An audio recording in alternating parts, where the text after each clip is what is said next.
So hey guys, welcome to my channel. সবাই আশা করি সবাই ভালো আছো। তো সবাইকে জানাই 10ই জানুয়ারি আরেকটা স্পেশাল ব্লগে স্বাগতম। এটা হচ্ছে বঙ্গবন্ধুর আজকের দিনে স্বদেশ প্রত্যাবর্তন দিবস হিসেবে এই দিনটাকে বলা হয়। সো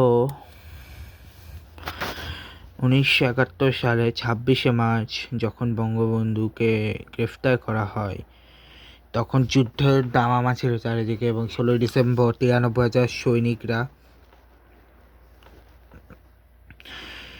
আত্মসমর্পণ করার পর বাংলাদেশ আস্তে আস্তে তখন তারা চিন্তা করে তাদের পাকিস্তানটাকে যে করে হোক শেখ মুজিব ফেরাতে হবে, এবং 1972 সালে 8ই জানুয়ারি মুক্তি দেওয়া হয় বঙ্গবন্ধু শেখ মুজিবুর রহমানকে। তখনকার তৎকালীন প্রেসিডেন্ট ছিলেন জুলফিকার আলী ভুট্টো, যাকে তখন বঙ্গবন্ধুকে মুক্তি দিতে বাধ্য হন এবং তাকে পাকিস্তান ইন্টারন্যাশনাল এয়ারপোর্টে একটি বিশেষ ফ্লাইটে লন্ডন পাঠিয়ে দেন। যেহেতু তাকে ভারত আকাশসীমানা ইউজ করতে হতো, তখন ভারতের আকাশসীমানা ইউজ করা ছিল অনেক প্রবলেমেটিক। আমি জানি না, বাট হয়তো এই কারণেই হইতে পারে, যে কারণে তিনি লন্ডন গেছিলেন এবং বঙ্গবন্ধু পাকিস্তান লন্ডনে বাংলাদেশে ফেরে ঘটনাটি হচ্ছে যে তিনি পাকিস্তান থেকে 8ই জানুয়ারি লন্ডনের উদ্দেশ্যে রওনা দেন। ভোরবেলা পিআইএ বিশেষ এবং রাওয়ালপিন্ডি থেকে রাওয়ালপিন্ডির যে বিমানবন্দর, দাঁড়াও নামকে আমি একটু চেক করে দেখতেছি, দাঁড়াও। আচ্ছা, রাওয়ালপিন্ডির চাকলালা এয়ারপোর্ট থেকে 8ই জানুয়ারি 1972 সালে তিনি লিভ নেয় এবং ওই বিশেষ ফ্লাইটটা লন্ডনে পৌঁছায়।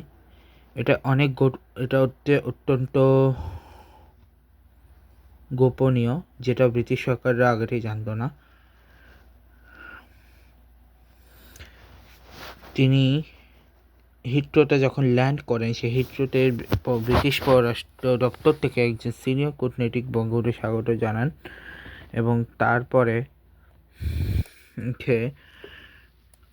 সেদিন বিকাল 10টা ডাউনিসে তৎকালীন যিনি ব্রিটিশ প্রধানমন্ত্রী ছিলেন অর্থাৎ এডওয়ার্ড হিথ, ওনার সাথে তিনি সাক্ষাৎ করেন এবং আপ্যায়ন করেন। এরপরে লন্ডন থেকে দিল্লি 9 এবং 10 এই বইটি লন্ডনে থেকে যান। এরপরে বঙ্গবন্ধু লন্ডনে থাকাকালীন ব্রিটিশ সরকারের কাছে বিমানে বস্তা করে ব্রিটিশ সরকার royal air force comet RAF comet বিমান প্রস্তুত করে। 9 জানুয়ারি সকালে ওই বিমানে করে বঙ্গবন্ধু লন্ডন থেকে ঢাকার উদ্দেশ্যে রওনা দেয়। প্রতিমধ্যে বিমানটি হচ্ছে সাইপ্রাস নামক একটা কান্ট্রি আছে, যে কান্ট্রির RAF বেসে জ্বালানি নেয়। তারপর সেখান থেকে বাহরাইনে যায়, যেখানেও জ্বালানির জন্য বিরতি দেয়। এবং 10ই জানুয়ারি ভোরবেলা বিমানটি হচ্ছে ভারতের নয়াদিল্লিতে, যেটা তৎকালীন সময় ছিল পালাম বিমানবন্দর, যেটা বর্তমানে হচ্ছে ইন্দিরা গান্ধী আন্তর্জাতিক বিমানবন্দর।